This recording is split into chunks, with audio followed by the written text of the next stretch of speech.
ഹേ friends, ഞങ്ങളിപ്പോൾ ഉള്ളത് ഞങ്ങളെ വയനാട്ടിലുള്ള ഒരു മാമൻ്റെ വീട്ടിലാണ്. അപ്പോൾ ഞങ്ങൾ ഖദീസമ്മച്ചി ഇവിടെ ഉണ്ട്. അപ്പോൾ അമ്മച്ചീൻ്റെ കൂടെ നോമ്പ് തുറക്കാൻ വേണ്ടിയിട്ട് വന്നതാണ്. അപ്പോൾ പാത്തൂസിനും ഒക്കെ എല്ലാം എടുത്ത് വെച്ച് സെറ്റ് ചെയ്ത് വെച്ചിട്ടുണ്ട്. നല്ല സമൂസയും പിന്നെ ബ്രെഡും പിന്നെ അതുപോലെ പഴംപൊരിയും ഒക്കെ ഉണ്ട് കേട്ടോ നോമ്പ് തുറക്കാൻ.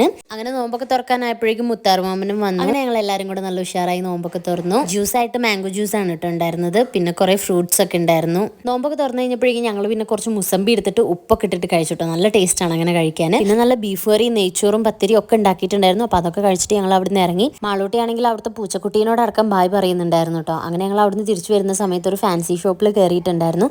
എനിക്ക് കുറച്ച് ജ്വല്ലറീസ് ഒക്കെ വാങ്ങിക്കാനുണ്ടായിരുന്നു. റോസ് ഗോൾഡ് പോലത്തെ നെക്ക് ചെയിൻസും ബ്രേസ്ലെറ്റ്സും ഒക്കെയാണ് ഞാൻ വാങ്ങിച്ചിട്ടുള്ളത്. പിന്നെ മെഹന്തി വാങ്ങിച്ചിട്ടുണ്ട്, സ്റ്റിക്ക് ചെയ്യുന്ന നെയിൽസ് വാങ്ങിച്ചിട്ടുണ്ട്, പിന്നെ മൂക്കുത്തി ആക്കാൻ പറ്റുന്ന പൊട്ട് വാങ്ങിച്ചിട്ടുണ്ട്, പിന്നെ ഉമ്മച്ചിക്ക് സ്റ്റിച്ച് ചെയ്യാൻ വേണ്ടിയിട്ട് ലൈസ് വാങ്ങിക്കണമായിരുന്നു, അത് വാങ്ങിച്ചിട്ടുണ്ട്.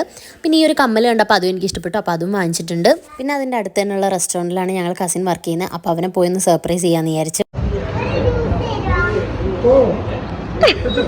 അങ്ങനെ അവിടെ ചെന്നപ്പോഴത്തേനും അവൾക്ക് ഐസ്ക്രീം വേണമെന്ന് പറഞ്ഞിട്ട് ഐസ്ക്രീം ഒക്കെ വാങ്ങിച്ച് കഴിക്കുന്നുണ്ടായിരുന്നു കേട്ടോ അവൻ്റെ അടുത്ത് നിന്ന്. അത് കഴിഞ്ഞ് പിന്നെ ഞങ്ങൾ വായിച്ചേമ്മൻ്റെ വീട്ടിലേക്ക് പോയി. ഷഹനബാബി അവിടെ ഉണ്ടായിരുന്നു കേട്ടോ. അങ്ങനെ ഞങ്ങൾ എല്ലാവരും കൂടെ സംസാരിച്ചിരുന്നു കുറേ നേരം. ഞങ്ങൾ രാത്രി ഒരുപാട് ലേറ്റ് ആയിട്ടാണ് അവിടെ എത്തിയത്. അവിടെ ചെന്നപ്പോഴേക്കും എല്ലാവർക്കും ഉറക്കമൊക്കെ വരുന്നുണ്ടായിരുന്നു. പക്ഷേ ഞങ്ങൾ അവിടെ ചെന്ന് സംസാരിച്ചൊക്കെ ഇരുന്ന് തുടങ്ങിയപ്പോഴേക്കും എല്ലാവരും ഓണായി. പിന്നെ കുറേ ഗെയിംസ് കളിക്കലും മൈലാഞ്ചിടലും ഒക്കെ ആയിരുന്നു.